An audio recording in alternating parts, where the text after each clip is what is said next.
ان لوگوں سے اگر تم پوچھو کہ زمین و آسمانوں کو کس نے پیدا کیا تو یہ خود کہیں گے کہ اللہ نے۔ ان سے پوچھو جب حقیقت یہ ہے تو تمہارا کیا خیال ہے کہ اگر اللہ مجھے کوئی نقصان پہنچانا چاہے تو کیا تمہاری یہ دیویاں جنہیں تم اللہ کو چھوڑ کر پکارتے ہو مجھے اس کے پہنچائے ہوئے نقصان سے بچا لیں گی؟ یا اللہ مجھ پر مہربانی کرنا چاہے تو کیا اس کی رحمت کو روک سکیں گی؟ بس ان سے کہہ دو کہ میرے لیے اللہ ہی کافی ہے اور بھروسہ کرنے والوں کو اسی پر بھروسہ کرنے والے اسی پر بھروسہ کرتے ہیں۔ اتنی خوبصورت آیات ہے نا؟ یعنی ایک اسلام پہ عمل کرنے کے لیے، دین پہ عمل کرنے کے لیے انسان کو ایک جرت چاہیے ہوتی ہے۔ اور جب مختلف لوگ ڈراتے ہیں دیکھو یہ نہ کرنا ورنہ اس کا یہ نقصان ہو جائے گا، ٹھیک ہے تم نے دورہ قرآن پڑھ لیا ہے لیکن ابھی حجاب نہ کرو، دیکھو ابھی تمہارے پروپوزلز آ رہے ہیں، یہ نہ ہو کہ تم سے اچھا والا پروپوزل تمہارے ہاتھ سے چلا جائے، کوئی بات نہیں اس کے بعد شادی ہو جائے پھر تم حجاب بھی لے لینا، ٹھیک ہے؟ تو کس کس طریقے کا خوف دلاتے ہیں، کس کس طریقے کے وہم اور نقصانوں کا ڈر انسان کو بیٹھتا ہے، دل میں بیٹھتا ہے، اچھا کہ یہ نہ ہو جائے، ابھی میری جاب نہ چلی جائے، اچھا لوگ میرے بارے میں کیا کہیں گے۔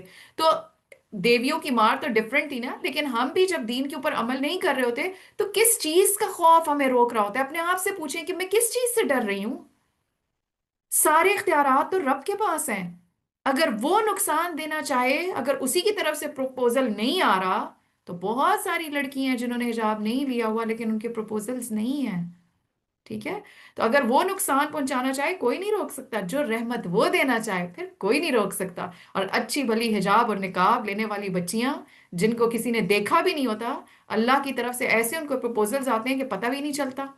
تو یہ تو اللہ کی میں نے ایک مثال دی ہے، ٹھیک ہے؟ سو آپ اس میں کوئی بھی مثال فٹ کر سکتے ہیں کہ جہاں پہ اللہ کی اطاعت میں ہمیں رکاوٹ پیش آتی ہے کچھ خوف کی وجہ سے، کہ ہمیں ڈر لگ رہا ہے کہ کیا ہوگا، ٹھیک ہے؟ آپ دیکھیں صحابہ کے بارے میں کیا آتا ہے کہ جب ان سے کہا گیا، قرآن میں ہم پڑھ چکے ہیں کہ بہت سے لوگ تمہارے لیے جمع ہو گئے ہیں، یعنی ان کو ڈرایا جاتا ہے، فزادہم ایمانا وقالوا حسبنا اللہ ونعم الوکیل، کہ جب لوگ آ کے انہیں اور خوف زدہ کرتے ہیں کہ سارے لوگ تمہارے لیے جمع ہو گئے ہیں، اکٹھے ہو گئے ہیں، بڑی بڑی فوجیں تیار ہیں، تم ڈرو، تو اس وقت تو ان کا ایمان ایسے موقعوں پہ تو اور بڑھ جاتا ہے، اور وہ اس موقع پر اللہ سے مدد مانگتے ہوئے کیا کہتے ہیں؟ حسبنا اللہ ونعم الوکیل، ہمارے لیے اللہ کافی ہے، زیادہ سے زیادہ کوئی کیا کر لے گا، اور وہی بہترین مولا ہے، وہی بہترین مددگار ہے۔ تو یہاں پر بھی یہی بات ایکسپلین کی گئی کہ بس ان سے کہہ دو حسبی اللہ علیہ یتوکل المتوکلون، اسی پر بھروسہ کرنے والے